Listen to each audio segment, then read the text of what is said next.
Well, this is our 10th cleanup event down here at the Manuka Natural Area Reserve, and we've been coordinating beach cleanups here every year. It's a collaboration with Hawaii Wildlife Fund and the Natural Area Reserve team with DLNR. They got shown up for bullet practice. Oh, it's wonderful. This is really great. We do this annually, and it's always a great group of people, and really gung-ho to get the trash out, and we get tons and tons of trash out, and it's really nice. In total, we've removed 5,500 pounds of marine debris, and so we'll bring 20 or so volunteers down to this very remote stretch of coastline, kind of right on the border of Ka'u and South Kona, and hiking through areas that are hawksbill sea turtle nesting beaches, ankyline pools, and other just very remote and sensitive ecosystems to our native wildlife. It's so important.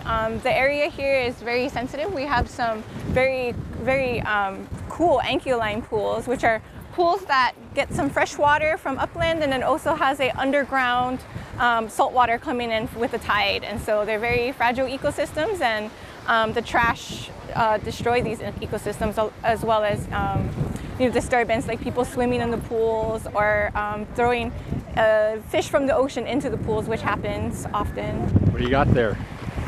Some plastic pipes.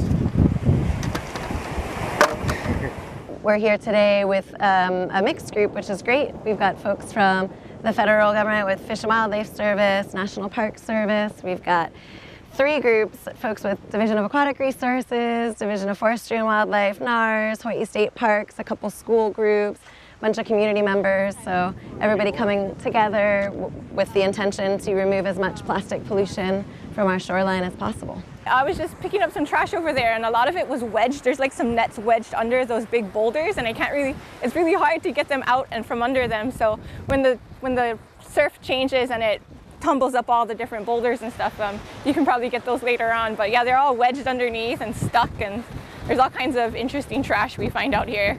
The entire southeast shore of Hawaii Island is prone to accumulating more marine debris.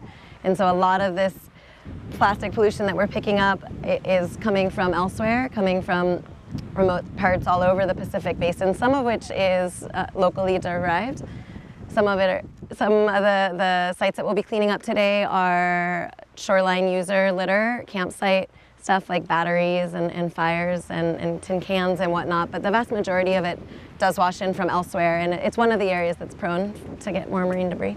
We started in Ka'u actually because our co-founder, Bill Gilmartin, is a marine mammal biologist, and he spent a lot of his career working with NOAA's National Marine Fisheries Service, protecting the endangered Hawaiian monk seal population. And so we ended up at Kamilo because the first documented monk seal pup born on this island was born at Kamilo Point. And so fell in love with that area. It was heavily impacted with marine debris that we know of. There was no other large cleanup event in that area. And so with the help of community and state, for-profit, non-profit government organizations coming together, we started taking care of that region. And really we're here because of the ecosystem. We're picking up man-made debris objects, and we're picking up, it seems like remote, random moonscape areas, but these are really important habitats for some of our critically endangered species. And so we're focusing here because it's not necessarily getting all the attention it can deserve. We're all limited but with resources, manpower, and money, and scope and time. And so we want to focus our area and our energy to the regions that both need it the most and that are important habitat for these species. Well, Hawaii is prone to an increased amount of plastic pollution across the Pacific, and it's important for each of us who both live on and or visit these islands to take a part and be part of the process. It's kind of our kuleana now to caretake these areas. So even though some of the debris, a lot of it is coming from elsewhere, it's coming from human hands, and so it might seem like a band-aid continuing to go to some of these sites and host cleanups in these areas where next tide cycle it will get thousands more pounds of debris. But our hope is that not only are we potentially removing some of the threats and the potential impacts to native wildlife, but the groups and the individuals that we bring down to these areas will then take that mindset home with them and caretake their own areas.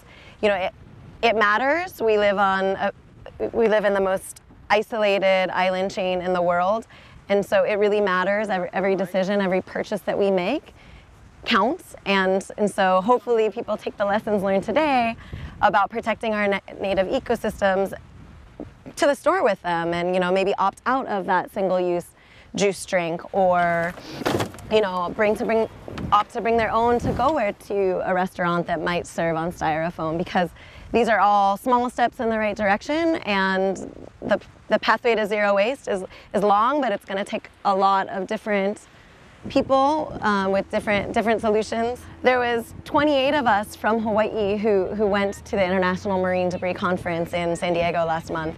And that event was 1.5 times larger than the event that was hosted, the 6th international event, which was hosted in 2001 in Honolulu. Marine debris is on the radar. It's becoming more public. It's, you know, people have heard of Camilo or Trash Beach, or they've heard of the giant garbage patch. The trouble that we have is connecting people to that. You know, like, how do you connect people in the middle of America to the ocean? How do you connect them? How do you let people know that their decisions matter?